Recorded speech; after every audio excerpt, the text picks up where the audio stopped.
जय हिंद दोस्तों। आज हम लोग क्या करेंगे, पहला सेट यहाँ पे करेंगे और टोटल में आपको यहाँ पे 150 सेट कराऊंगा और इसमें मैं आपको उतनी सारे क्वेश्चन वहां पे करा दूंगा और सबसे ज्यादा मैं उन क्वेश्चन पे फोकस करूंगा जो हमारे आर्मी नर्सिंग असिस्टेंट एग्जाम में बार बार क्वेश्चन वहां पे रिपीट हो रहे हैं। जैसे आज जो मैं यहाँ पे क्लास कराने वाला हूँ, यहाँ पे जो आपका एमसी सेंटर लखनऊ है, यानी जो रिलेशन भर्तियां वहां पे होती है उस सेंटर का मैं एग्जाम का मैं जो पेपर वहां पूछा गया था वो मैं यहाँ पे कराऊंगा, ताकि एक आइडिया आपको ये हमेशा पता चलता रहे कि कैसे क्वेश्चन हमारे पेपर में वहां पे आते हैं।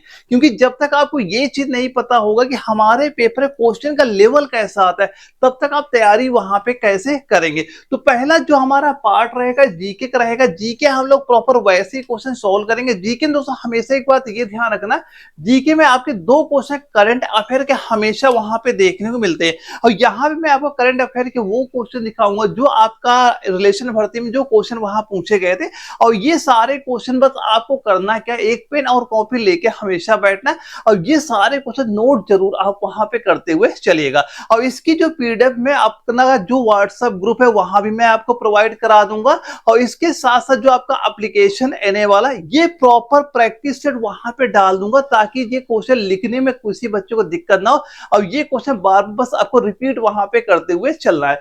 तो पहला क्वेश्चन जो जीके के यहाँ पे ये पूछा गया था कि अकबर ने फतेहपुर सीकरी किस संत के सम्मान में वहां पे बनवाया गया था। ये आपका लखनऊ एएमसी सेंटर में सीधे सीधे क्वेश्चन वहां पूछा गया था। तो आप देखो ये क्वेश्चन देखते ही आपके माइंड में ये क्लिक जरूर करना चाहिए, इसका आंसर वहां पे क्या हो सकता है। और टारगेट दोस्तों हमेशा आप ये मान चलना, अगर आपको army nursing assistant final selection वहां पे लेना है तो अभी से टारगेट फिक्स करके चलना, कैसे भी करके आपको 42 क्वेश्चन लगभग आपको सही वहां पे करने हैं। लेकिन 39 में जो बच्चा वहां पे सही कर लेता उनके भी चांस वहां पे रहते। कुल मिला के ये आपको मान चलना है कैसे भी करके 40 क्वेश्चन आपको सही कर लेने। जो बच्चा 40 टारगेट मान के चलता है और इतने क्वेश्चन वहां पे सही कर लेता भाई उसका सिलेक्शन कंफर्म वहां पे हो जाता है। तो आप यहाँ पे काउंट भी करते चलना है कितना स्कोर वहां पे आपको देखने को मिलता है। तो दोस्तों यहाँ पे हम लोग फटाफट सारे क्वेश्चन रिवीजन करेंगे ताकि अपना ये जो टाइमिंग है ज्यादा लंबी क्लास वहां पे ना हो पाए और सारे क्वेश्चन बड़ी आसानी से कवर भी हमारे हो जाए। तो पहले क्वेश्चन में सीधा सीधा आपके सामने ये 4 ऑप्शन वहां पे दिए जा रहे हैं, तो इसमें इसका आंसर आप यहाँ पे क्या बताओगे। सीधा सीधा आंसर आपको क्या बता देना, ये हो जाएगा आपका ऑप्शन नंबर डी, यानी कि शेख सलीम चिश्ती आपका राइट आंसर यहाँ पे हो जाता है। यानी जब अकबर को पुत्र वहां पे नहीं हो रहा था तो शेख सलीम चिश्ती ने इनको आशीर्वाद वहां पे दिया था। उसके बाद जब इनको पुत्र वहां प्राप्त होता है तो इन्होंने उनके सम्मान में वहां पे क्या किया था, फतेहपुर सीकरी एक माल शहर ही वहां पे आपका बसा दिया गया था। तो राइट आंसर सीधा सीधा क्या बताओगे, शेख सलीम चिश्ती आपको यहाँ पे राइट आंसर हो जाता है। और कुछ जो आपके एआरओ में कई सारे क्वेश्चन और आपके पूछे गए थे, जैसे यहाँ पे आपको सबसे पहले 2 डेट आपको पता होनी चाहिए। एक डेट तो आपको पता होनी चाहिए 1569, ये डेट आपकी इंपॉर्टेंट यहाँ पे हो जाती है। एक डेट आपको 1585, ये डेट आपको यहाँ पता होनी चाहिए। एक क्वेश्चन ये भी आपसे पूछा जाता है कि जो शेख सलीम चिश्ती हैं इनके बारे में ये पूछा जाता है कि ये कैसे संत थे। तो ये कैसे संत थे, तो आप क्या बताओ, ये एक सूफी संत आपके यहाँ पे आपके हो जाते हैं। और इनका गांव के नाम भी पूछा जाता है कि जो शेख सलीम चिश्ती थे इनके गांव का नाम क्या वहां पे हो जाता है। तो इनके गांव का नाम सीधा सीधा आपको क्या याद रखना है, वहां पे इनका गांव हो जाएगा सीकरी गांव। कौन सा गांव होता है, सीकरी गांव इनका हो जाता है। जो 1569 है इस ये डेट आपके इंपॉर्टेंट किस लिए यहाँ पे हो जाती है, क्योंकि यहाँ पे क्या हुआ था, जो फतेहपुर सीकरी था इसकी स्थापना हुई थी। तो कभी अगर क्वेश्चन पूछा गया कि फतेहपुर सीकरी की स्थापना कब वहां पे हुई थी, आप बताओगे 1569 ईस्वी आपको यहाँ पता होनी चाहिए। और ये यूनेस्को के विश्व धरोहर स्थल में भी आपको वहां पे आ जाता है। एक डेट जो आपकी 1585 है इसमें क्या पता होना चाहिए कि जो फतेहपुर सीकरी है ये आपके 1585 तक मुगल साम्राज्य की राजधानी वहां पे थी। तो अगर कभी क्वेश्चन पूछा गया कि 1585 तक मुगल साम्राज्य की राजधानी क्या थी तो किसका नाम बताना है, तब भी आपको इसी का नाम वहां पे आपको बता देना। तो ये सारे इंपॉर्टेंट पॉइंट है, याद रखना अगर ये क्वेश्चन हमारा पूछा गया। और क्या क्या चीजें आपसे वहां पूछी जा सकती हैं। अगला क्वेश्चन आता है, निम्नलिखित में से किस भारतीय नौसेना कार्मिक का सौर चक्र आपका 2024 से सम्मानित वहां पे किया गया था। दोस्तों ध्यान रखना है कि दो क्वेश्चन करंट अफेयर का आपका हमेशा एग्जाम में क्वेश्चन पूछा जाता है, यानी कि 10 क्वेश्चन अगर आपके जीके के आते हैं, दो क्वेश्चन करंट अफेयर का भी वहां पे होता है। तो सीधा सीधा हम लोग क्या करेंगे, करंट अफेयर का सीधा आंसर ही देख लेते हैं कि उस समय इसका आंसर वहां पे क्या था, क्योंकि आपका करंट अफेयर क्वेश्चन रिपीट नहीं होते हैं, ये आपका हमेशा चेंज वहां पे होता रहता है। तो यहाँ पे सीधा सीधा आंसर आपको बता देना, कैप्टन शरद सिंह चौहान वहां पे आपका हो जाएगा, यानी ऑप्शन नंबर सी इसका राइट आंसर यहाँ पे हो जाता है। और यहाँ पे एक चीज ये ध्यान रख लेना कि जो यहाँ पे आपका दिया गया है शौर्य चक्र, यहाँ पे दिया गया है, ये शौर्य चक्र के बारे में एक क्वेश्चन ये आपसे पूछा जाता है। यहाँ बस इतना याद करो कि जो शौर्य चक्र है ये तीसरा सर्वोच्च आपका शांतिकालीन वीरता पुरस्कार भी आपका यहाँ पे होता है। किस नंबर पे आता है, तीसरे नंबर पे यहाँ पे आ जाता है। और इनको यहाँ पे किस लिए दिया गया था, कैप्टन शरद को, जो वहां पे समुद्री लुटेरे थे वहां पे एक बार वहां पे आक्रमण कर देते, वहां पे इन्होंने मतलब जैसा वहां पे इन्हें व्यवस्थित वहां पे किया, सभी को वहां पे निकाला, वहां सभी की हेल्प वहां पे की थी, इसी वजह से इनको शौर्य चक्र पुरस्कार 2024 में वहां पे आपका प्रोवाइड वहां पे कराया गया था। एक क्वेश्चन ये आपसे पूछा गया, ब्रह्म समाज के संस्थापक कौन थे, ये आपका वेरी इंपॉर्टेंट क्वेश्चन यहाँ पे हो जाता है। ये बहुत बार आपके एग्जाम में क्वेश्चन पूछा गया है, चाहे रिलेशन भर्ती में रिपीट बहुत ही बार वहां पे हो चुका है। इसके बाद जो आपके ये एआरओ हो गए, जेडारो हो गए, वहां भी बहुत बार क्वेश्चन ये हमसे पूछा जा चुका है। तो यहाँ पे सीधा क्या बताओगे, ब्रह्म समाज के संस्थापक कौन हो जाएंगे, यहाँ पे आपको राइट सीधा सीधा यहाँ पे याद करना है, राजा राम मोहन राय यहाँ पे हो जाएंगे। ऑप्शन नंबर बी आप राइट आंसर यहाँ पे कर दोगे। यानी एक डेट यहाँ पे ये याद कर लेना कि 1828, ये आपका इंपॉर्टेंट यहाँ पे हो जाता है कि अगर पूछा गया कि राजा राम मोहन राय ने ब्रह्म समाज की स्थापना कब वहां पे की थी, तो ये डेट आपकी इंपॉर्टेंट यहाँ पे हो जाती है। यहां से भी एग्जाम में क्वेश्चन आपके पूछे जाते हैं। और राजा राम मोहन राय के बारे में एक चीज और आपको यहाँ पता होनी चाहिए कि राजा राम मोहन राय को भारतीय पुनर्जागरण का पिता भी वहां पे कहा जाता है। तो इनके बारे में एक ये भी पॉइंट आपका इंपॉर्टेंट हो जाता है, पता होना चाहिए वहां पे। अगले क्वेश्चन पूछा गया, महाबोधि मंदिर परिसर के जीवन से सीधा संबंध किससे वहां पे, वैसे इसका आंसर तो हर किसी को पता ही होगा, क्योंकि बेसिक क्वेश्चन वहां पे होता है, लेकिन ये एग्जाम में भी कई बार आपके रिपीट वहां पे होते हैं। तो मैं यहाँ पे केवल आपको वही सारे क्वेश्चन कराऊंगा जो हमारे पेपर रिपीट वहां पे हुआ करते हैं। वैसे कई सारे बच्चे कमेंट बॉक्स में अच्छे आंसर वहां पे दे रहे हैं, कई सारे बच्चों के राइट ही आंसर वहां पे आ रहे हैं, लेकिन आप देखो अपना स्पीड बढ़ाइएगा वहां पे, कि आप टारगेट ये देखना पूरे क्वेश्चन जब सॉल्व वहां पे कर चुके होते हैं कितना स्कोर वहां पे आपका हुआ, यानी कितने क्वेश्चन तक आपने वहां पे सही किए हैं। तो इसका राइट आंसर सीधा सीधा आपको यहाँ पे क्या बता देना है, किससे संबंध यहाँ पे हो जाएगा, तो आप कहोगे भगवान बुद्ध से संबंध यहाँ पे हो जाएगा। ऑप्शन सी आपका राइट आंसर यहाँ पे हो जाता है, क्योंकि जो आपका महाबोधि मंदिर बोध गया में है, ये जहां भगवान बुद्ध को बोधि वृक्ष के नीचे ज्ञान प्राप्त हुआ था, इसीलिए इनके जीवन काल से सीधा सीधा आपका ये वहां पे जुड़ा हो जाता है। और ये आपका जो महाबोधि मंदिर है, इसके बारे में एक चीज ये हमेशा याद रखना है कि ये आपका यूनेस्को विश्व धरोहर स्थल में भी आपका वहां पे आ जाता है। अब कभी अगर पूछा जाए ये कहां पे स्थित है, क्योंकि ये भी हमारे एग्जाम में क्वेश्चन पूछा जाता है, तो अगर आपसे कभी पूछा गया कि जो महाबोधि मंदिर है ये कहां पे आपका स्थित है, तो कहां बताओगे, ये सीधा सीधा आपको याद रखना कि जो बिहार राज्य के कौन से जिले में स्थित हो जाएगा, सीधा बताओगे बिहार राज्य के गया जिले में आपका ये स्थित वहां पे हो जाता है। अगर कभी आपसे पूछ लिया गया कि महाबोधि मंदिर का निर्माण किसने करवाया था, तो निर्माण के बारे में आप सीधा सीधा क्या बताओगे, अशोक का नाम यहाँ पे याद करना है, क्योंकि ये भी आपके एग्जाम में क्वेश्चन यहाँ पूछा जा चुका है। और यहाँ आपके बुद्ध की अगर पूछा जाए कितनी फीट ऊंची मूर्ति बनाई गई है, तो वहां बताओगे 80 फीट, कितनी फीट वहां बता दोगे, 80 फीट यहाँ पे ऊंची मंदिर यहाँ पे बौद्ध की वहां पे बनाई गई। तो ये कुछ बेसिक चीजें हैं जो हमारे एग्जाम में अक्सर वहां पूछ ली जाती। कोई भी एग्जाम की आप वहां पे तैयारी कर रहे होंगे तो आप देखोगे ऐसे क्वेश्चन वहां पूछे जाते हैं। महाबोधि मंदिर वेरी इंपॉर्टेंट हो जाता है, यहां से बहुत सारे क्वेश्चन आपसे वहां पूछे जा सकते हैं। अब अगले क्वेश्चन पूछा गया बिस्मार्क ऑफ इंडिया किसे कहा जाता है। क्या पूछा गया है, बिस्मार्क ऑफ इंडिया किसे कहा जाता है। बहुत बार क्वेश्चन ये पूछा गया है। अभी हम लोग जो आपका एमसी के एग्जाम के क्वेश्चन वहां पे देख रहे हैं, ये क्वेश्चन जो आपका जिसे जीडी के एग्जाम बहुत ही बार क्वेश्चन पूछा गया और बहुत से एआरओ में ये क्वेश्चन बहुत ज्यादा वहां पे रिपीट भी आपका होता है। तो बिस्मार्क किसे कहा जाता है, सीधा सीधा बताएंगे, सरदार वल्लभ भाई पटेल। किसको कहा जाता है, ऑप्शन बी, सरदार वल्लभ भाई पटेल को वहां पे कहा जाता है। और किस वजह से कहा जाता है, ये सबसे इंपॉर्टेंट बात यहाँ पे हो जाती है। तो यहाँ पे क्या बताओगे कि जो सरदार वल्लभ भाई पटेल थे, इन्होंने 562 रियासतों को एकीकृत किया, यानी पहले जो अलग अलग रियासतें थी उनको इकट्ठा वहां पे किया और एक राष्ट्र बनाया, और जिसी के कारण ही इनको बिस्मार्क ऑफ इंडिया वहां पे कहा जाने लगा। ये याद कर लेना। देखो और यहाँ पे दो चीज ये भी याद करना है सरदार वल्लभ भाई पटेल के बारे में। ये क्वेश्चन आरबीआई जीडी एग्जाम में बहुत बार क्वेश्चन पूछा गया है। क्या पहला पॉइंट आप यहाँ पे ये याद करोगे, अगर कभी क्वेश्चन पूछा गया कि भारत के पहले उप प्रधानमंत्री कौन थे, तो किसका नाम बताना है, सरदार वल्लभ भाई पटेल को बता देना। अगर आपसे ये पूछा गया कि भारत के पहले गृह मंत्री कौन थे, तभी किसका नाम बताओगे, आपको बताना सरदार वल्लभ भाई पटेल का नाम यहाँ पे बताना है।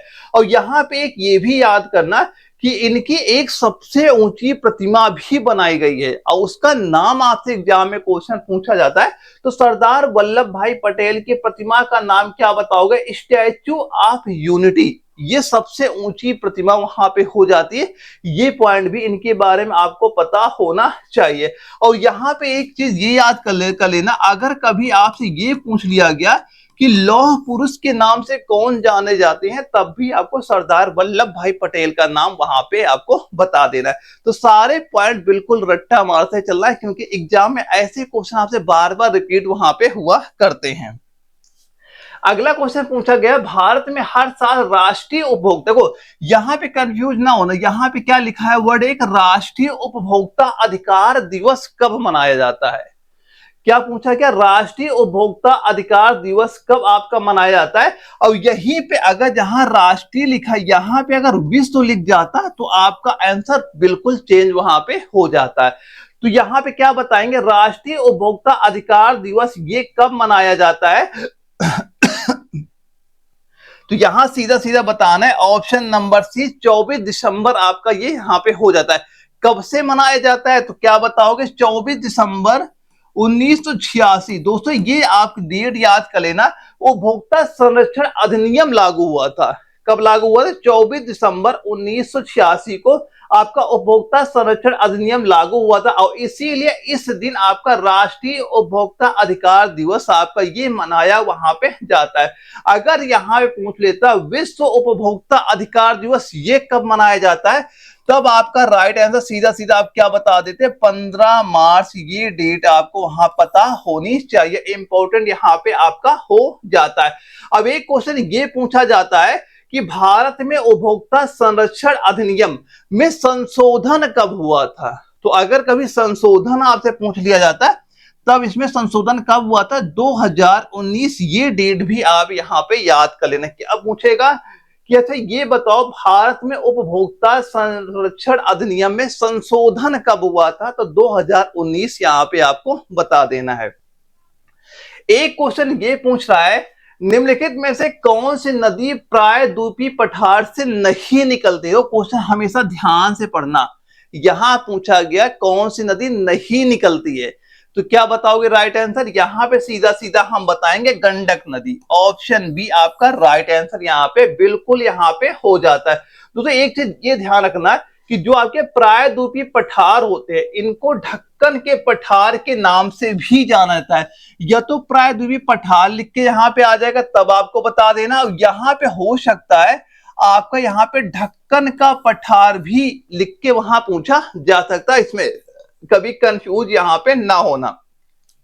देखो जो आपकी महानदी यहाँ पे दिया गया है, तो महानदी कहाँ निकलती है, महानदी आप बताओगे ये आपके छत्तीसगढ़ से निकलती है, और कहां पे गिरती है, बंगाल की खाड़ी।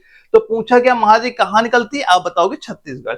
इसके बाद एक यहां दिया गया गंडक, ये गंडक नदी कहाँ निकलती है, आप बताओगे ये नदी आपकी नेपाल से वहां पे निकलती है और गंगा में आके ये मिल जाती है। इसके बाद एक सोन नदी दिया गया है, सोन नदी कहाँ निकलती है, आप क्या बताओगे, ये आपकी अमरकंटक की पहाड़ियों से वहां पे निकलती है। और चंबल नदी कहाँ निकलती है, ये मध्य प्रदेश के मऊ से वहां पे निकलती है। तो अगर पूछा गया चंबल नदी कहां से निकलती है, मध्य प्रदेश में, मध्य प्रदेश में कहां से, मऊ से आपकी ये निकलती है। तो ये कुछ बेसिक चीजें हमें यहां पता होनी चाहिए। आप जब भी वहां पे एग्जाम में बैठोगे सेम ऐसी क्वेश्चन यहाँ पे आपको देखने को मिलेंगे और इसी पैटर्न के अकॉर्डिंग ही आपको वहां पे तैयारी भी करनी है, क्योंकि आपके एग्जाम में वही जो आपके प्रीवियस ईयर क्वेश्चन है उस पर ज्यादा फोकस वहां पे करना है। ये मान चलना अगर आपके 50 क्वेश्चन वहां पे आते कम से कम 20 से लेकर 25 क्वेश्चन तक आपके रिपीटेड क्वेश्चन ही आपको वहां पे देखने मिले। हो सकता है कोई आपका दानापुर जडारो क्वेश्चन आपका लखनऊ आ जाए या कोई रिलेशन से एमसी सेंटर का क्वेश्चन बाहर जाए, क्योंकि जो आपका एग्जाम वहां पे होता है ये जो सारे क्वेश्चन होते हैं आपके आर्मी सेंटर से ही वहां प्रोवाइड किए जाते हैं। बस केवल इतना रहता है कि जो आपका एग्जाम कराने का काम है ये आपको टीचर्स को वहां पे प्रोवाइड वहां पे करा दिया है, लेकिन सारे क्वेश्चन आपके एएमसी वाले जिसे रिलेशन भर्ती का लखनऊ सेंटर से ही क्वेश्चन वहां प्रोवाइड किए जाते हैं कि कैसे क्वेश्चन आपको वहां पे बच्चों को वहां पे देने, वहां पे बस एग्जाम कराने का जो काम है ये आप टीचर्स वालों ने वहां पे ले रखा है। इसका बताइए राइट आंसर क्या हो जाएगा, ये भी आपका करंट अफेयर क्वेश्चन आता है, मैंने बता रखा है 2 क्वेश्चन कंफर्म मान चलना आपके एग्जाम में करंट अफेयर के वहां पूछे जाएंगे। तो 2025 में अंतरराष्ट्रीय स्पोर्ट चैंपियनशिप का मेजबान कौन सा देश है वहां पे, तो सीधा सीधा आप यहां पे याद करेंगे क्या भारत देश ही था वहां पे, ऑप्शन नंबर बी आपका राइट आंसर यहां पे हो जाता है। तो थोड़ा बहुत करंट पे जरूर फोकस करिए क्योंकि 2 क्वेश्चन करंट अफेयर के भी वहां पे हमारे पूछे जाते हैं। अब बताओ भारत में संवैधानिक संशोधन अधिनियम जो आपका 1988 द्वारा मतदान की आयु 21 वर्ष से घटकर आपकी 18 वर्ष कब कर दी गई है, ये भी आपका वेरी इंपॉर्टेंट क्वेश्चन आ जाता है, बहुत बार एग्जाम में क्वेश्चन ये पूछा भी वहां पे गया है। तो इसका राइट आंसर सीधा सीधा क्या बताओगे, ये हो जाएगा ऑप्शन नंबर बी, यानी 61वां संविधान संशोधन यहां पे आपका हो जाता है। अगर यहां पे आपका अनुच्छेद पूछा जाता है यानी कि 61वां संशोधन ने अनुच्छेद जो आपका 326 था, अनुच्छेद जो आपका 326वां जो आपकी आयु पहले 21 वर्ष थी इसे घटा के आपके 18 वर्ष यहां पे आपकी कर दी गई थी। अब यहां पे एक क्वेश्चन ये बहुत बार पूछा गया है कि पहला संविधान संशोधन कब हुआ था। तो अगर कभी आपसे ये पूछ लिया जाए कि ये बताओ अच्छा जो पहला संविधान संशोधन था ये कौन से वर्ष हुआ था, तो 1951 ये डेट आपका इंपॉर्टेंट यहां पे हो जाता है। अब अगर क्वेश्चन कभी ये पूछा गया कि जो संविधान में संशोधन होते हैं ये कौन करता है, किसके द्वारा वहां पे किया जाता है, तो यहां पे हमेशा याद करना किसके द्वारा किया जाएगा, संसद के द्वारा संविधान संशोधन वहां पे आपके होते हैं। तो ये सारे पॉइंट यहां पे एक बार देख लीजिएगा। अगला क्वेश्चन यहां पे ये पूछा गया अंतरराष्ट्रीय पतंग महोत्सव किस राज्य का लोकप्रिय सांस्कृतिक महोत्सव है। देखो यहां पे पतंग महोत्सव से आप सीधा सीधा जान ही गए होंगे कि पतंग महोत्सव ज्यादातर कब मनाया जाता है, ये जो आपकी मकर संक्रांति होती है वहां मनाया जाता है, लेकिन यहां पे सीधा राइट आंसर इसका क्या हो जाएगा, गुजरात राज्य, ऑप्शन डी आपका राइट आंसर यहां पे हो जाता है। और गुजरात राज्य में ये आपका जो अहमदाबाद आता है, गुजरात राज्य में आपका जो अहमदाबाद यहां पे आता है ये आपका जनवरी महीने में ज्यादा वहां पे मनाया जाता है। तो राइट आंसर क्या बताएंगे, गुजरात राज्य आपको यहाँ पे बता देना है। दोस्तों ये हमारे हो जाते हैं जीके के 10 क्वेश्चन यहाँ पे हो जाते हैं। आप यहाँ पे ये काउंट करना इन 10 क्वेश्चन में अगर आपने लगभग 6 क्वेश्चन तक सही कर रखे तो भाई तैयारी सही चल रही है। लास्ट में कमेंट बॉक्स में ये जरूर बता के जाना कि टोटल 50 क्वेश्चन में कितना स्कोर वहां पे आपका हुआ है।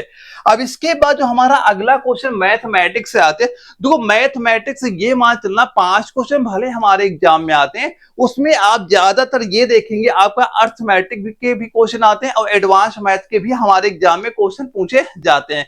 जो आपका अर्थमेटिक है 5 क्वेश्चन में लगभग लगभग 4 क्वेश्चन या 3 क्वेश्चन हमेशा कंफर्म है आपके अर्थमेटिक के ही वहां पे देखने को मिलेंगे, और 1 या 2 क्वेश्चन आपका एडवांस मैथ का वहां पे देखने को मिलता है। तो ज्यादा फोकस आपको अर्थमेटिक के ही में ही वहां पे करना है, और मैं कुछ ज्यादा क्वेश्चन आपके अर्थमेटिक के ही वहां पे कराऊंगा, क्योंकि हमारे एग्जाम में हम वो टारगेट करेंगे जहां से हम अपना एग्जाम क्वालिफाई कर ले। सीधा क्वेश्चन पूछा गया 88 सेंटीमीटर व्यास, 88 सेंटीमीटर व्यास वाले एक गोले का पृष्ठीय क्षेत्रफल, ये आपका एडवांस मैथ का क्वेश्चन आ जाता है, पृष्ठीय क्षेत्रफल का ज्ञात कीजिए। तो सबसे पहले आपको इसका फार्मूले आपको याद होने चाहिए। अगर फार्मूले आपके याद हैं यहाँ पे, तो ये क्वेश्चन बड़ी आसानी से आप वहां बना सकते हो। तो हम क्या बताएंगे, गोले का पृष्ठीय क्षेत्रफल का सूत्र क्या होता है, तो सीधा सीधा आप बताओगे ये होगा 4 पाई आर स्क्वायर, ये आपका यहाँ पे हो जाता है। अब देखो यहाँ पे ये क्या हो गया, आर क्या होती है, हमारी त्रिज्या होती है, और त्रिज्या देखो यहाँ पे क्या दिया गया, लेकिन व्यास दिया गया, हमें त्रिज्या दी नहीं जा रही है। तो त्रिज्या क्या होती है, व्यास की आधी होती है। तो अगर व्यास हमारा 88 सेंटीमीटर है, तो ये बताओ त्रिज्या क्या हो जाएगी, आप कहोगे 44 सेंटीमीटर, ये हमारी त्रिज्या आपकी हो गई। बस सारा कुछ हमें पता हो गया। अब सारा वैल्यू यहां पे रख दो, आपका आंसर आ जाएगा। देखो तो यहां करेंगे 4 गुणे, जहां पाई है हमने सीधा पाई ही लिख दिया, क्योंकि हमारे आंसर में ये पाई सभी में आपका ये सभी में दिया जा रहा है। पाई की वैल्यू वैसे 22/7 होती है। अगर ये डिजिट में सारे मान दिए होते हैं, हम यहाँ पे 22/7 वहां पे रख के सोल्व कर रहे होंगे। तो यहाँ पे क्या पाई कर दिया, अब देखो त्रिज्या क्या निकाली 44, तो यहाँ पे क्या करेंगे 44 गुणे 44, ये सीधा सीधा आप यहाँ पे कर दोगे। अब इसको सोल्व करिए, गुणा करिए, कितना यहाँ पे आ जाएगा, 44 गुणे 44 क्या गुणे 4 करो, ये कितना आपका हो जाएगा, जैसे करोगे ये हो जाएगा 7744 पाई, ये आपका निकल के यहाँ पे आ जाएगा। यानी सीधा सीधा आप क्या कह दोगे, option number B, option number B आपका राइट आंसर यहाँ पे हो जाता है। बस कैलकुलेशन जितनी आपकी अच्छी होगी, उतनी जल्दी आप इनके आंसर वहां पे ला पाएंगे। जो कैलकुलेशन अच्छी करने का बस एक ही अच्छा तरीका है, सारे फार्मूले आपको वहां पता होने चाहिए, और उससे पहले आपको वर्गमूल हो गया या वर्ग हो गया या घनमूल हो गया या घन हो गया, इनकी वैल्यू पता वहां पे होनी चाहिए। और साथ जो आपके टेबल होते हैं, पहाड़े होते हैं, ये आपको कम से कम 20 तक के अच्छे वहां से याद होने चाहिए, ताकि कैलकुलेशन आपकी बड़ी आसानी से और जल्दी वहां पे आपकी हो जाए। देखो अगला क्वेश्चन में क्या हमसे पूछा गया, 180 अंकित मूल्य वाली एक वस्तु 15% छूट और 25 रुपए का कैशबैक दिया जा रहा है, तो वस्तु का विक्रय मूल्य बता दो। वहां पे क्या हो जाएगा, देखो पहले हम लोग क्या करेंगे, जो हमारा ये प्राइस दिया गया, जो हमारा डिस्काउंट दिया गया है, पहले वो डिस्काउंट निकालेंगे, हम देखेंगे कितनी वैल्यू हमारी आ गई, फिर जो हमारी वैल्यू आएगी उसके बाद हम क्या करेंगे, 25 रुपए का कैशबैक जो हमारे डिस्काउंट और मिल रहा है, ये उसमें माइनस कर देंगे, आपका सीधा सीधा राइट आंसर वहां पे आ जाएगा। देखो यहाँ पे क्या दिया गया, अंकित मूल्य कितना है आपका दिया गया 180 यहाँ पे। अब ये बताओ अगर 15% की छूट यहाँ पे आपने दे दी, कितनी वैल्यू बचेगी, यानी 100% में अगर हम 15% माइनस कर दें, कितना बचा 85%। तो पहले तो हम निकालेंगे, इसका निकालोगे कितना 85% आप यहाँ पे निकाल दोगे, तो इसका 85% निकालो, ये कितनी आपकी वैल्यू हो जाए, 5 2 से काट दो, 2 पंचे 10 हुआ, दोनों 18 हुआ, 5 से ऐसे डिवाइड किया, 9 से गुणा किया, ये आपका हो गया 153 यहाँ पे आपका हो गया। यानी आपके ने जब 15% डिस्काउंट दिया, कितनी वैल्यू आ गई 153 रुपए। अब यहाँ पे हम क्या दे रहे हैं, 25 रुपए का कैशबैक और यहाँ पे दे रहे हैं, तो ये 25 रुपए हम इसमें और माइनस कर देंगे, यानी क्या लिखेंगे सीधा, जो आपका 153 रुपए में ये 25 रुपए और हमने माइनस कर दिया, तो ये वैल्यू कितनी निकल के आ गई, 128 रुपए यहाँ पे हमारी आ गई। तो हम क्या बोलेंगे, इसका विक्रय मूल्य कितना हो जाएगा, ये हुआ सीधा सीधा आपका 128 रुपए। ऑप्शन बी आप सीधा सीधा राइट आंसर यहाँ पे कर देंगे। मैथ बिल्कुल नॉर्मल वहां पे क्वेश्चन आती है, बस जितने मैं क्वेश्चन करा रहा हूँ ये मान चलना, बस जो 150 प्रैक्टिस सेट में यहाँ पे कराने वाला हूँ, और आज से ही मैं स्टार्ट कर रहा हूँ, तो आज से आप यहाँ पे जुड़े रहिएगा। बस जितने क्वेश्चन बता रहा हूँ सारे क्वेश्चन रिवीजन करिएगा, प्रैक्टिस करिएगा, यकीन मान चलना जब भी आप पेपर में बैठोगे इन प्रैक्टिस सेट के बाहर क्वेश्चन आपको देखने को नहीं मिलेगा, लेकिन रिवीजन और प्रैक्टिस आप वहां पे करते रहिएगा। अब इसके बाद एक हमारा अगला सवाल मैथ में क्या पूछा गया, सीधा सीधा आपसे पूछ लिया गया कि 50,000 की एक धनराशि वार्षिक रूप से संयोजित होने वाली अब 20% वार्षिक चक्रवृद्धि ब्याज दर पे 4 वर्ष में कितनी यहाँ पे आपकी हो जाएगी। ये सीधा सीधा आपका रिलेशन भर्ती अभी जो आपके एमसी सेंटर में हुई थी वहां पे ये क्वेश्चन पूछा गया। ये क्वेश्चन आप कई तरीके से वहां पे सॉल्व कर सकते हैं। एक तो इसका बिल्कुल आपका फॉर्मूला से ही आपका सॉल्व हो जाएगा कि आप ये ए बराबर क्या करोगे, यहाँ पे पी और 1 प्लस आर बटे 100 की पावर यहाँ पे टी कर दोगे। यहाँ पे बस जो वैल्यू आपकी दी जा रही है सारी वैल्यू की मान रखने, आपका आंसर यहाँ पे आ जाएगा। यहाँ पी जो आपका मूलधन कितना दिया गया, 50,000 दिया गया। आर क्या आपकी दर हो जाती है, आपकी 20% यहाँ पे दी जा रही है। टी आपका समय हो जाता है जो आपका 4 वर्ष यहाँ पे दिया गया। सारे वैल्यू यहाँ पे रखो, सॉल्व करो, आपका राइट आंसर यहाँ पे आ जाता है। और यहाँ पे आप परसेंटेज से भी उसे वहां पे सॉल्व कर सकते हो। यहाँ पे आपका 20% यहाँ पे दिया गया, तो 20% हम लोग क्या लिख सकते हैं, 20% यहाँ पे लिखा है, परसेंटेज हटाओगे 20 बटे आप यहाँ पे शो कर दोगे, ये कितना आ जाएगा 1/5 यहाँ पे हो गया। यानी 5 में एक साल में कितना बढ़ रहा है, 1 बढ़ रहा था, कितना बढ़ गया 6 हो गया। यानी पहले साल 5 से आपका 6 हुआ, लेकिन समय कितने आपके 4 वर्ष यहाँ पे दिए गए, तो 5 से 6 हो जाएगा, फिर 5 से आपका 6 हो गया, फिर 5 से आपका 6। यानी जितने साल आपके यहाँ पे दिए जाएंगे उतनी बार यहाँ पे आप लिख लोगे। इधर क्या निकल के आएगा, आपका मूलधन आएगा, इधर आपका मिश्रधन आपका यहाँ पे आ जाएगा। तो यहाँ पे क्या हमसे ये राशि आपसे पूछी जा रही, सिंपल सा। यानी ये जब सारे संख्याओं को आप गुणा करोगे, ये आपके बराबर किसकी दी गई है, 50,000 के बराबर दी जाएगी। अब इसकी वैल्यू आपको यहाँ पे पूछी जा रही है, तो कैसे आप इसकी वैल्यू यहाँ पे निकालोगे, कैलकुलेशन कर लेना है। इसकी आपको मैं एक तरीका बाद में ये भी बताऊंगा कि जहां से आप केवल ऑप्शन देख के ही आंसर आप यहाँ पे मान लोगे। तो यहाँ पे हमें वैल्यू क्या दी गई है, तो 5 गुणे 5, देखो हम सीधा से लिखते हैं 50,000। ये जो आपका 50,000 यहाँ पे दिया गया है, तो 5 गुणे 5 25, वो 2 बार 25 हम लिख देते हैं यहाँ पे नीचे, 25 गुणे 25। हमसे पूछा इसकी वैल्यू यहाँ पूछी जा रही है, तो यहाँ हम लिख सकते हैं 36 गुणे 36, क्योंकि इन दो को हमने गुणा किया 36 आ गया, इन दो को गुणा किया 36, यहाँ पे इन दो को क्या 25 आ गया, इनको क्या 25। अब इसे आपको कैलकुलेशन वहां पे कर लेना, जैसे कैलकुलेशन करोगे आपका राइट आंसर यहाँ पे आ जाएगा। तो कैलकुलेशन करिए, कितना यहाँ पे आ गया, 25 काटा, फिर से हम वैल्यू काटा, 36 गुणे 36 गुणे वैल्यू कर दोगे, ये कितना आपकी वैल्यू निकल के आ जाएगी, ये निकल के आ जाएगी आप जब इसे यहाँ पे सोल्व करोगे 680। यानी कि ऑप्शन नंबर सीधा सीधा आप यहाँ पे ए आपका राइट आंसर यहाँ पे आ जाएगा। मैंने अभी बताया कैलकुलेशन कैसे अपनी अच्छी वहां पे कर सकते हो, आपको टेबल अच्छे से यहाँ पता होने चाहिए। वर्गमूल हो गया, घनमूल हो गया, वर्ग हो गए, घन हो गए, ये आप एक बार रट लेना, क्योंकि आगे बहुत काम वहां पे आएंगे, इससे आपका टाइम बहुत ज्यादा वहां पे बचेगा।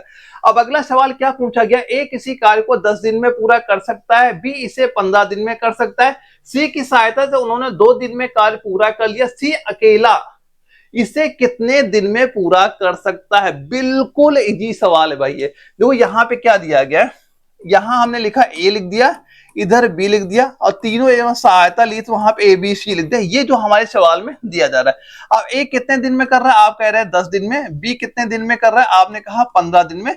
यानी जो 3 की सहायता ली गई, ये काम हमारा 2 दिन में खत्म हो जाता है। अब देखो यहाँ पे ये बताओ कैसे सॉल्व करोगे। सबसे पहले इन तीनों का निकालेंगे हम, एलसीएम निकालेंगे। एलसीएम किससे निकालेंगे कि पहले हम ये तो निकालेंगे भाई इनकी क्षमता कितने काम करने की, कि एक बंदा एक दिन में कितना काम कर सकता है, उसकी क्षमता कितनी, ये हम लोग यहाँ पे निकालेंगे। तो सिंपल सा हमने क्या किया, एलसीएम यहाँ पे 30 यहाँ पे ले लिया। 10 15 2 का एलसीएम निकालोगे 30 ही आपका आएगा। तो 10 का भाग 30 में क्या, ये आपका 3 हो गया, 15 किया 2 आ गया, 2 का इस 30 में करो कितना आ जाएगा यहाँ पे। यानी कि उन्होंने 2 दिन में कार्य पूरा कर लिया, ये 10 दिन में कर रहे हैं, ये आगे 15 दिन में कर रहे हैं, और सी के साथ उन्होंने 2 दिन में कार्य पूरा कर लिया। तो यहाँ 3 2 5 हो गया। अब इसकी सी के साथ है, अब देखो यहाँ पे क्या, 2 से भाग करो कितना आ गया, ये आपकी वैल्यू यहाँ पे निकल के आ जाएगी, ये 15 यहाँ पे वैल्यू आ गई। अब देखो अब सीधा पूछा क्या गया है, अब ये हमसे पूछा जा रहा है कि सी अकेला जब पूरे काम को करता है कितना समय यहाँ पे लेता है। तो ये जो आपका एलसीएम निकल के आ रहा है ना, इसे आप ये मान चलना, ये आपका हो जाएगा कुल काम। अगर हमारा कुल काम कितना है, ये आपका 30 यहाँ पे हो गया। ए की क्षमता कितनी है भाई, 3 है, वो एक दिन में 3 काम कर सकता है वहां पे। बी की क्षमता है वो भाई एक दिन में 2 यूनिट काम कर सकता है। देखो सी की कैसे निकालोगे, सी की आप तब निकालोगे जब आप ए और बी का माइनस कर दोगे। यानी ए की वैल्यू यहाँ पे 3 है, बी की आपकी 2 है, 3 2 5, यानी कि 15 में आपने 5 क्या कर दिए, माइनस कर दिया। तो सी की क्षमता क्या निकल आएगी, 15 में 5 माइनस किया 10 निकल के आ जाएगी। अगर सी एक दिन में 10 काम कर सकता है तो पूरे काम करने में कितना समय लेगा, तो कैसे निकालो, कुल काम हमारा हो गया 30। अब एक दिन में कितना काम कर रहा है, एक दिन में काम कर रहा है 10, जैसे भाग किया कितना आ गया, 3 निकल के आ जाएगा, यानी 3 दिन का समय लेगा। तो सीधा सीधा आप क्या कहोगे, ऑप्शन नंबर सी आपका राइट आंसर यहाँ पे हो जाता है। तो ऐसे क्वेश्चन प्रैक्टिस जरूर करना, क्योंकि हमारे एग्जाम में क्वेश्चन ये पूछे जाते हैं। अगला क्वेश्चन आ जाता है, इसमें पूछा गया है प्रथम 103 सम संख्याओं का औसत बता दीजिए, कितना यहाँ पे हो जाएगा। देखो पहले जो प्रथम 103, तो पहली सम संख्या हमारी क्या होगी, हम बताएंगे भाई 2 हो गई, ठीक है, क्योंकि देखो आपके ऐसे 1 हो गया, 2 हो गया, 3 हो गया, ऐसे ऐसे चलते जाएंगे। हमसे 103 संख्या का पूछा गया है, तो पहली संख्या के लिए अगर हम यहाँ पे 2 से गुणा कर दें भाई, तो ये क्या हो गया, 2 हमारी होगी पहली संख्या। और यहाँ पे 2 से आप जैसे ही गुणा करो कितना आपको निकल के आ जाए, 2 से गुणा किया, ये आपकी होगी 206। और हमें किसी संख्या से मतलब ही नहीं, क्योंकि हमसे केवल पूछा गया औसत पूछा गया है। तो औसत अगर हमें पहली संख्या और आखिरी संख्या भी पता हो गई, तो हम कुल संख्याओं का औसत बड़ी आसानी से वहां पे निकाल सकते हैं। तो पहली संख्या अगर हमारी 2 हो गई और आखिरी संख्या 206 हो गई, तो औसत क्या निकालोगे, यहाँ पे सिंपल से करेंगे 2 प्लस 206 अब बटे 2 कर दोगे, इसको जोड़ेंगे 208 हो गया, 208 बटे 2 करो कितना आ गया, 104 निकल के आपका आ गया। सीधा कहा आपने कि हम तो बताएंगे ऑप्शन सी भाई हमारा बिल्कुल राइट आंसर यहाँ पे आपका हो जाता है। अब दोस्तों यहां से हमारे फिजिक्स के क्वेश्चन सारे स्टार्ट हो जाते हैं। 5 क्वेश्चन हमारा फिजिक्स का पूछा था, फिजिक्स भी बिल्कुल नॉर्मल यहाँ पे आती है।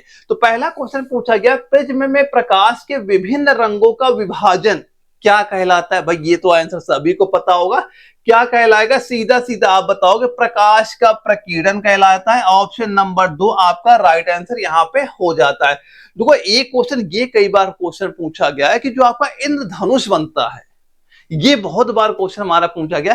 तो इंद्रधनुष किस वजह से बनता है, तो क्या बताओगे, प्रकाश के प्रकीर्णन के कारण ही आपका इंद्रधनुष वहां पे बनता है। और यहाँ पे एक क्वेश्चन ये कई बार क्वेश्चन पूछा गया, याद कर लेना कि एक कलर याद करना लाल रंग, इसके बाद एक याद कर लेना बैंगनी रंग।